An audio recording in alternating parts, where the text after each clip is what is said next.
দেখে বলেন তো কেমন হয়েছে? যেমন কালার হয়েছে তেমন স্বাদ হয়েছে।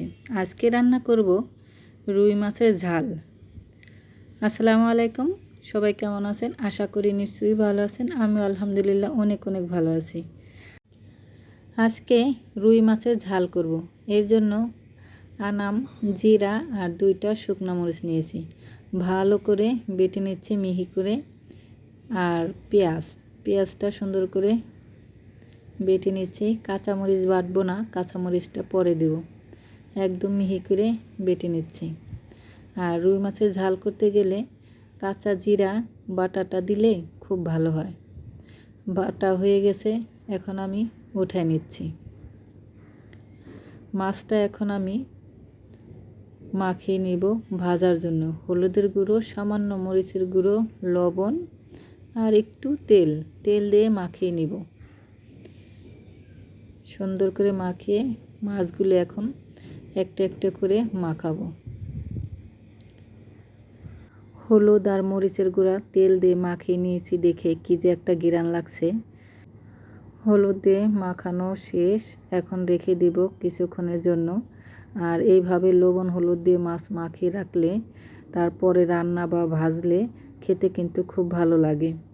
তো 10 মিনিট রেখে দিয়েছিলাম। তো চুলার উপরে কড়াই বসাই দিয়েছি। কড়াইটা সুন্দর করে গরম করে নিয়েছি। তারপরে দিয়ে দিলাম তেল।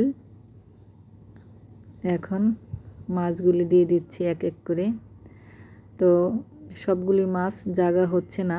এক পিস মাছ আবার উঠায় রাখলাম, পরে একসাথে ভাজা যাবে। আরও 2 পিস মাছ আছে। তো মাছগুলো আমি কড়া করেই ভেজে নেব। আমার সবগুলো মাছ কিন্তু ভাজা হয়ে গেছে, দেখেন কত সুন্দর হয়েছে। তো এখন আমি মাছ ভাজা তেলের মধ্যেই সেই বাটা মশলাগুলো দিয়ে দিলাম। কি বাটলাম সে তো আপনারা দেখতেই পেলেন। সব বাটা মশলাটা আমি দিয়ে দিয়েছি। এখন ভালো করে কষাই নেব। কষানোর পরে এখন দিয়ে দিলাম আদা রসুন বাটা। আদা রসুন বাটা দিয়েও ভালো করে কষাই নেব। তারপরে দিয়ে দিব টমেটো ব্লেন্ডার করা ছিল, হলুদের গুঁড়ো, মরিচের গুঁড়ো। হলুদের গুঁড়াটা আমি কম দিয়েছি, মরিচের গুঁড়াটা বেশি দিয়েছি। রুই মাছের ঝাল রান্না করব, ঝাল তো একটু হবেই।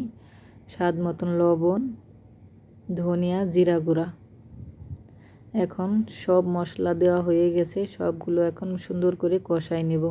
কষানো হয়ে গেছে, এখন ভাজা মাছগুলো দিয়ে দিচ্ছি।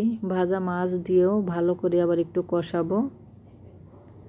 কষানোটা যদি ভালো হয় তরকারিটাও কিন্তু ভালো হবে। তারপরে দিয়ে দিলাম 1 কাপ পানি। তো এটা বাটির মধ্যে 1 কাপ পানি ছিল। পরে আমি আরও একটু পানি দিয়েছি, 1.5 কাপের মতন পানি দেওয়া হয়েছে। তারপরে দিয়ে দিলাম কাঁচামরিচ। এর মাঝেই লবণটা চেক করেছিলাম, লবণটা তো যার যার স্বাদ মতন। এখন দিয়ে দিব ভাজা জিরা গুঁড়া। যে কোনো তরকারিতে নামানোর আগে ভাজা জিরা গুঁড়া দিলে কিন্তু ঘ্রাণটা খুব ভালো লাগে। তো আমার রান্না হয়ে গেছে। ভিডিওটি যদি ভালো লাগে লাইক কমেন্ট করবেন, শেয়ার করবেন, ফেসবুক পেজটা সবাই ফলো দেবেন।